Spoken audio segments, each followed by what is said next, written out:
मुहूर्त आणि सिझेरियन। आई, मी तुला सांगितलं ना, आम्हाला एवढ्यात बाळ नको आहे। बाळ कधी होऊ द्यायचं हे आम्ही ठरवलं आहे। सध्या आम्हाला एन्जॉय करू दे।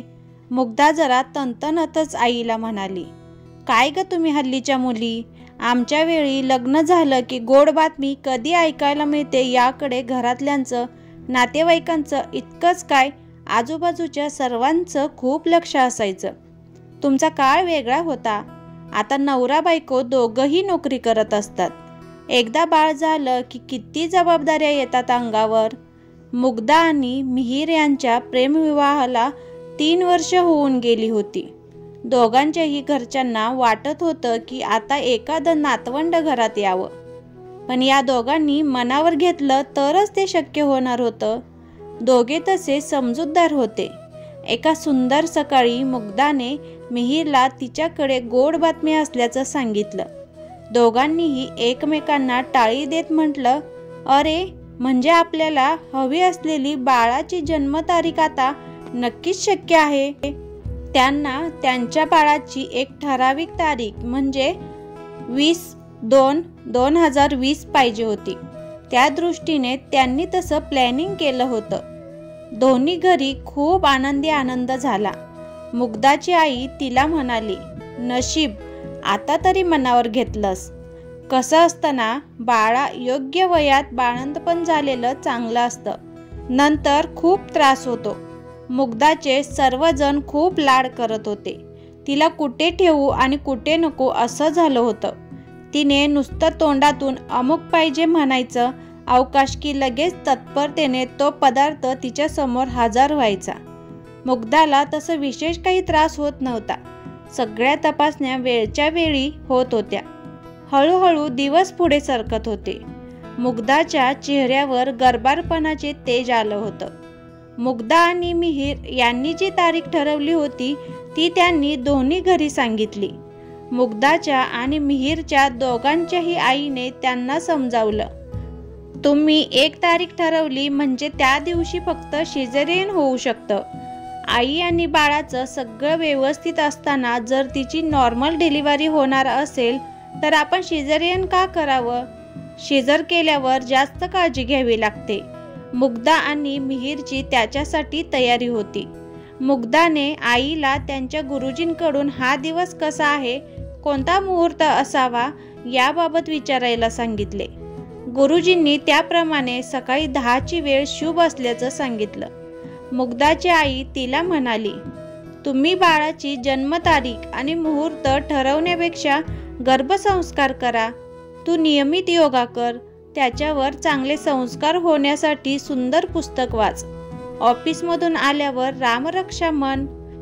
9व्या महिन्यात ते जेव्हा डॉक्टरकडे तपासणीसाठी गेले होते तेव्हा त्यांनी डॉक्टरांना पण ती तारीख आणि मुहूर्त सांगितला आणि त्या दिवशी सकाळी 10 वाजता मला सिझेरियन करायचं आहे असे सांगितले।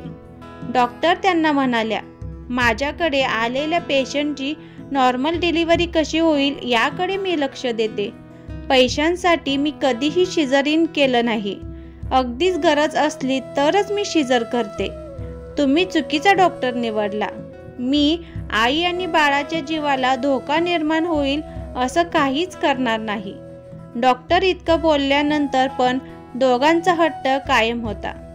जसजसे दिवस भरत होते, मुग्धा आणि मिहीरची आई बाळंतपण व्यवस्थित होऊ दे म्हणून देवाला विनवणी करत होत्या। 13 फेब्रुवारीला मुग्धाला अस्वस्थ वाटू लागलं, म्हणून मिहीर आणि आई मुग्धाला डॉक्टरांकडे घेऊन गेले। डॉक्टर म्हणाल्या, हिचं आजच सिझर करावं लागेल, नाहीतर आई आणि बाळ दोघांच्याही जीवावर बेतू शकेल। डॉक्टर असं सांगत होत्या तरी मिहीर म्हणत होता की डॉक्टर, काय करता आलं तर बघा ना। शेवटी डॉक्टर जरा जरबेच्या आवाजातच त्याला म्हणाल्या, हे बघा, मी एक डॉक्टर आहे आणि तुमच्या हट्टाखातर मी आई आणि बाळाच्या जीवाला धोका निर्माण होऊ देणार नाही।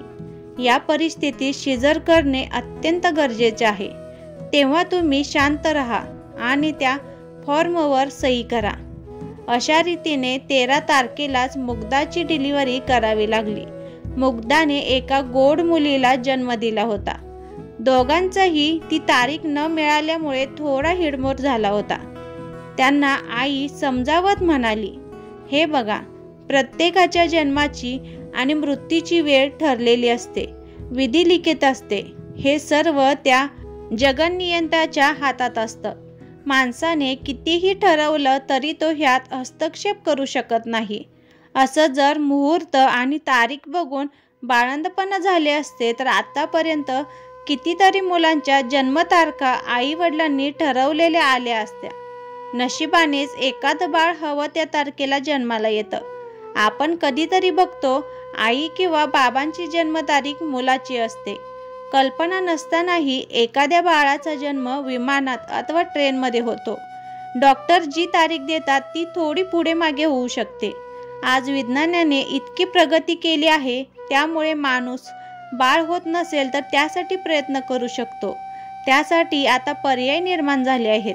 एखादी व्यक्ती मृत्यूशय्येवर असेल तर तिचा मृत्यू टाळण्याचा डॉक्टर प्रयत्न करतात, परंतु त्यांच्या प्रयत्नांना यश देणं हे परमेश्वराच्या हातातच असतं.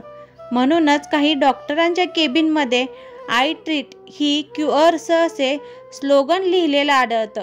आता दोघांनाही ते पटल्याचं त्यांच्या चेहऱ्यावर दिसत होतं. बाळ जन्माला येणं हा प्रत्येकाच्या आयुष्यातील परमोच्च आनंदाचा क्षण असतो. बाळाची गर्भधारणा आणि त्याचा जन्म हे नैसर्गिक असणं सर्वांच्या दृष्टीने खूप हितकारक असतं. त्यासाठी प्रत्येक प्रयत्न करणे हेच फक्त आपल्या हातात असतं. प्रसूतीच्या वेदना असह्य असल्या तरी प्रत्येक आईसाठी ती एक अविस्मरणीय अनुभूती असते. ज्या गोष्टी आपण घडवून आणतो, उदाहरणार्थ विवाह, मुंज इत्यादीसाठी मुहूर्त पाहायला हरकत नाही. जे नैसर्गिक आहे त्यावर मानवाने कुरघोडी करण्याचा प्रयत्न करू नये, हेच खरं.